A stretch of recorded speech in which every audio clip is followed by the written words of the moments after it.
यह चैनल केवल उन साधकों के लिए है जो साधना के क्षेत्र में आगे बढ़ना चाहते हैं और हमारा एक ही उद्देश्य है कि भारतीय प्राचीनतम गूढ़ से गूढ़ विद्याओं के सही ज्ञान से साधकों को अवगत कराना। नमो भगवती। मेरे प्रिय साधक और साधिकाओं, कैसे हो आप सभी लोग? आशा और उम्मीद करता हूँ भगवती की कृपा से आप सभी लोग ठीक होंगे।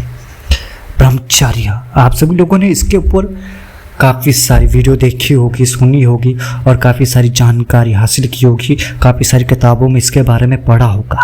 परंतु अधिकतर वीडियो में, अधिकतर किताबों में यही कहा गया है कि वीडियो को रोकना ही ब्रह्मचर्य है, हस्त मैथुन न करना, संभोग न करना ही ब्रह्मचर्य है। क्या इसमें ब्रह्मचर्य का वास्तविक अर्थ यही है?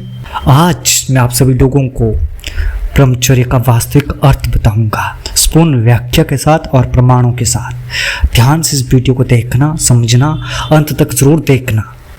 ब्रह्मचर्य, यह शब्द जितना छोटा है उतना ही गहरा इसका अर्थ है। हमारी भारतीय संस्कृति में यह केवल एक साधारण नियम नहीं बल्कि जीवन की सबसे ऊंची साधना मानी गई है। ब्रह्मचर्य शब्द दो संस्कृत शब्दों से ही मिलकर बना है, ब्रह्म और चर्य। ब्रह्म का अर्थ है परम सत्य, परमात्मा, ईश्वर, परब्रह्म, अनंत, वो जो सब में है, जो सृष्टि का मूल है। चर्य का अर्थ है आचरण, चलन, जीवन शैली। इस प्रकार ब्रह्मचर्य का शाब्दिक अर्थ हुआ ब्रह्म में आचरण करना, अपने जीवन को इस प्रकार ढालना कि हर कार्य, हर विचार, हर भावना उसी परम सत्य की ओर ले जाए। इसका अर्थ केवल शारीरिक संयम नहीं बल्कि यह संपूर्ण इंद्रियों, मन, वाणी और विचारों का अनुशासन है। वेदों और उपनिषदों में ब्रह्मचर्य को वो आधार माना गया है जिस पर समस्त आध्यात्मिक भवन खड़ा होता है।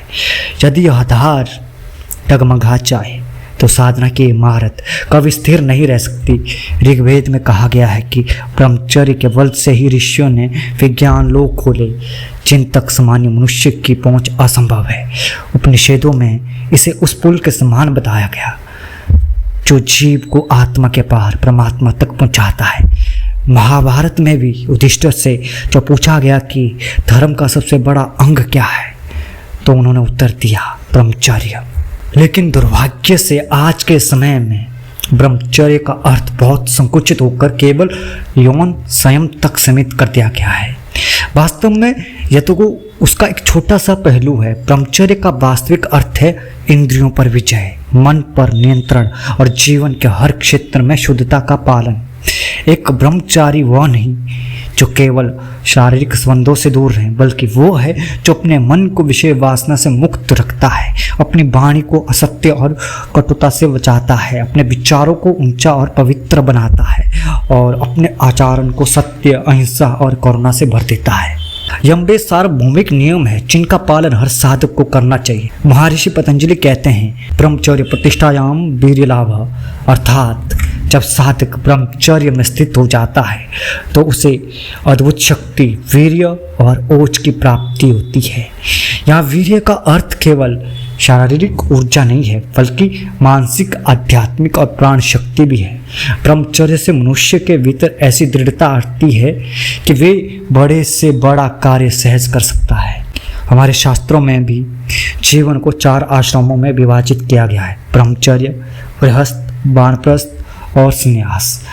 पहला आश्रम ब्रह्मचर्य आश्रम है जो लगभग 25 वर्ष की अवस्था तक माना गया है। इस काल में विद्यार्थी गुरु के आश्रम में रहकर वेद, शास्त्र, विद्या और चरित्र का ज्ञान प्राप्त करता था। इसमें का मूल नियम था इंद्रिय संयम, संयमित आहार विहार, विद्या अध्ययन और सेवा। इस आश्रम में यह समझा दिया जाता था कि जीवन का लक्ष्य केवल भोग नहीं बल्कि योग है, केवल धन संपत्ति नहीं बल्कि आत्मज्ञान है। यही कारण है कि प्राचीन भारत में इतने महान पुरुष, ऋषि और योद्धा उत्पन्न हुए जिनका जीवन ओज और तेज से भरपूर था। ब्रह्मचर्य का पालन करने के 4 प्रमुख आयाम हैं, शारीरिक, मानसिक, वाचिक और आध्यात्मिक। शारीरिक ब्रह्मचर्य का अर्थ है शरीर को विषय भोगों से, विशेषकर काम भोग से बचाना। इसमें संयम आहार, नियमित व्यायाम, योगाभ्यास, पर्याप्त विश्राम शामिल है। मानसिक ब्रह्मचर्य का अर्थ है मन को वासनाओं, ईर्ष्या, लोभ, क्रोध और मोह से मुक्त रखना। वाचिक ब्रह्मचर्य का अर्थ है वाणी को सत्य, मधुर और हितकारी रखना, व्यर्थ की गपशप, कटु वचन और असत्य भाषण से दूर रहना।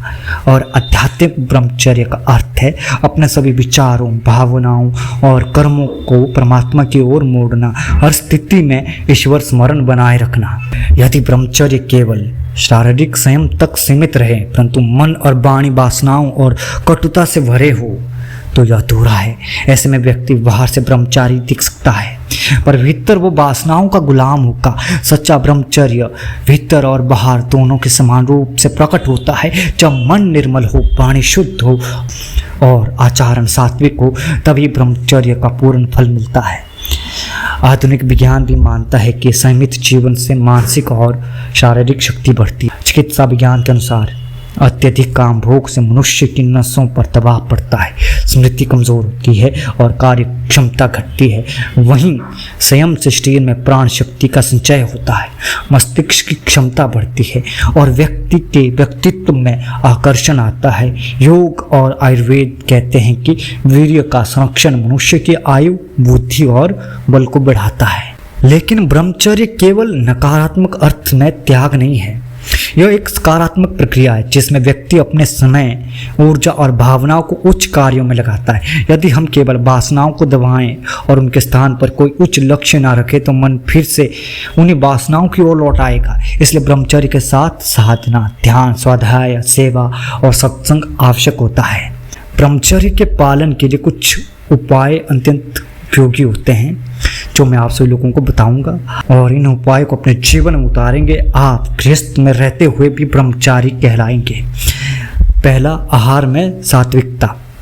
मांस, मदिरा, तामसिक और अति मसालेदार भोजन वासनाओं को बढ़ाता है, जबकि फल, सब्जियां, दूध, अनाज और हल्का भोजन क्या करता है? मन को शांत करता है। दूसरा है संगति। जैसी संगति होगी वैसे ही विचार और जीवन शैली होगी। ये सत्य है, आप सभी लोगों ने देखा भी होगा कई जगह पर और कई बार सुना होगा कि अमुक का लड़का अमुक की संगति में पढ़कर बिगड़ गया। इसलिए जैसी संगति वैसे ही विचार और जीवन शैली होती है। तीसरा है विचार नियंत्रण। वासनाओं की जड़ मन में है, इसलिए मन पर नियंत्रण करने के लिए आपको क्या करना होगा? ध्यान, प्राणायाम, जप का अभ्यास। चौथा, स्नेह का सदुपयोग। खाली समय वासनाओं का द्वार है और खाली समय क्या करता है? ज़्यादातर वासनाओं को जागृत कर देता है। अपने समय को आप सभी लोग सत्कार्यों में लगाएं। ये 4 उपाय जो मैंने बताए, ये 4 नियम जो मैंने आप सभी लोगों को बताए हैं, अगर आप इन नियमों को फॉलो करेंगे, अपने जीवन में उतारेंगे, आप गृहस्थ में रहते हुए भी ब्रह्मचारी कहलाएंगे। आपके अंदर एक ब्रह्मचारी की तरह ओज तेज होगा। अब बात आती है अगर ब्रह्मचर्य भंग किन कारणों से होता है? अश्लील साहित्य, बुरी संगति, अनुचित आहार, आलस्य और लक्ष्यहीन जीवन।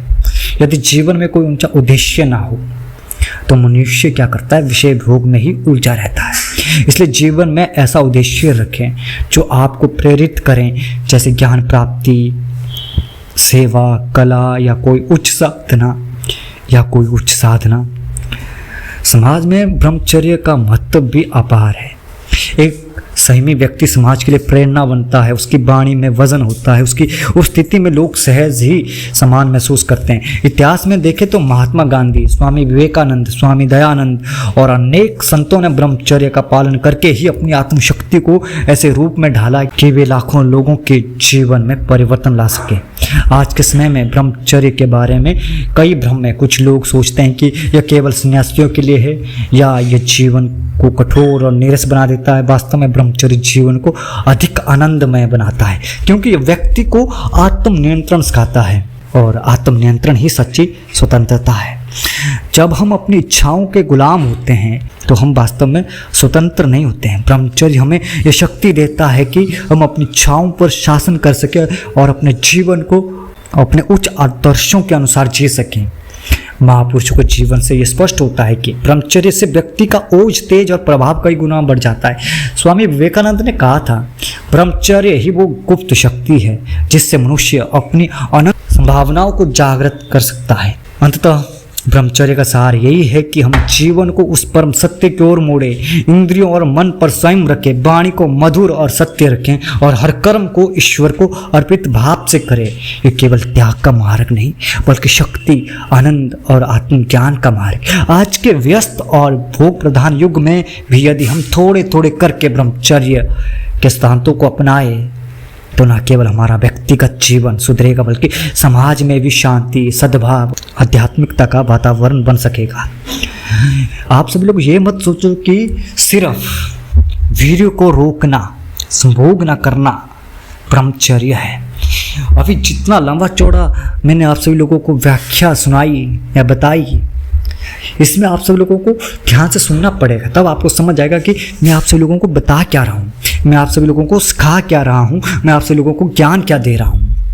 ब्रह्मचर्य का अर्थ ये कदापि नहीं है कि आप वीर्य को रोके रखें। अगर ज़बरदस्ती तुम रोकोगे, वासना उतनी ज़्यादा तुम्हें क्या करेगी, परेशान करेगी, उतनी ज़्यादा तुम्हें तड़फाएगी। आप सभी लोगों ने देखा होगा अत्यधिक वासना उसी व्यक्ति के अंदर होती है जो उसको ज़बरदस्ती से रोकता है, जो कुंठित भाव का होता है, जो बाहर से दिखाता है वो शुद्ध है, ब्रह्मचारी है, वो सबसे महान है, परंतु वास्तव में अंदर से वो भोग प्रधान व्यक्ति होता है, वासनाओं के अधीन व्यक्ति होता है।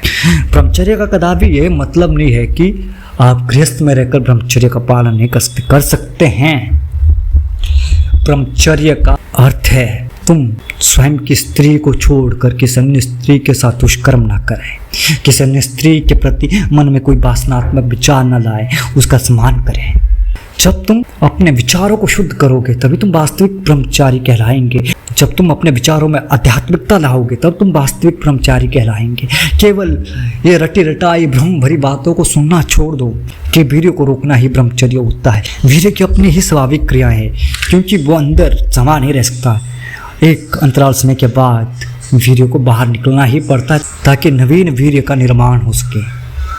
आप विश्वामित्र को देख लीजिए, आप विशिष्ट ऋषि को देख लीजिए, आप अगस्त ऋषि को देख लीजिए, वे सभी अपने जीवन में उच्च कोटि के ब्रह्मचारी रहे हैं, परंतु फिर भी वे अपने जीवन में गृहस्थ होते हुए भी उन्होंने अपने जीवन को ब्रह्मचारी बनाया है। इस तरीके से आप लोग भी अपने जीवन को ब्रह्मचर्य से परिपूर्ण कर सकते हैं, उस तेज से परिपूर्ण कर सकते हैं। आज के लिए बस इतना ही। मिलते एक नए वीडियो के साथ, एक नए प्रयोग के साथ। तब तक आप सभी लोगों को नमो भगवती।